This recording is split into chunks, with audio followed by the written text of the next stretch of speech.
தினத்தில் நிறைய நல்ல விஷயங்கள் நடக்கும். திருமண காரியங்களில் சட்டுன்னு அந்த காரியங்கள் நடைபெறக்கூடிய வாய்ப்புகள் ஏற்படுது. பிடித்தமான மாப்பிள்ளை, பிடித்தமான பொண்ணு, நல்ல ஃபேமிலி, சூப்பராக இருந்துகிட்ருக்கு.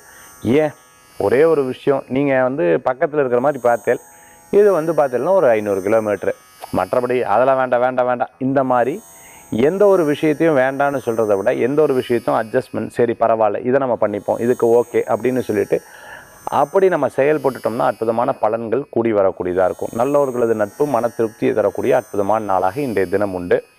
சின்ன சின்ன விஷயங்களில் கோபித்து கொள்வதை தவிர்த்து கொள்வது நல்லது. இன்றைய தினத்தில் காலையிலேருந்து சாயந்தரம் வரைக்கும் சின்ன சின்ன விஷயங்கள் தடைகளாகும்.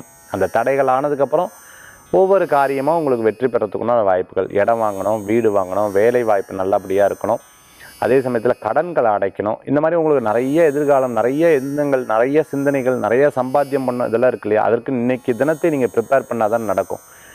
அது எப்போவோ நடந்துட்டு போகிறது அப்படின்னு விட்டுவிடக்கூடாது. அதுக்கு இன்றைக்கி முயற்சி எடுக்கணும். ஒரு IAS IPS படிக்கிறாங்கன்னா அந்த படிக்கிறதுக்கு உண்டான ஆசை என்றைக்கு வந்ததோ அந்த நாள்லேருந்து அவர்கள் அதற்கு ப்ரிப்பேர்ட் ஆகணும் இல்லையா. அந்த மாதிரி அந்த நாளை நீங்கள் ஃபைனலைஸ் பண்ணி அந்த நாளுக்குண்டான நபர்களாக நீங்கள் மாறும் பொழுது உங்களுக்கு ஒரு வெற்றிகள் காத்துருக்கு. இன்றைய தினத்தில் வழிபடக்கூடிய தெய்வம் பார்த்துட்டோம்னா முருகப்பெருமான் வழிபாடு வெற்றி வழி.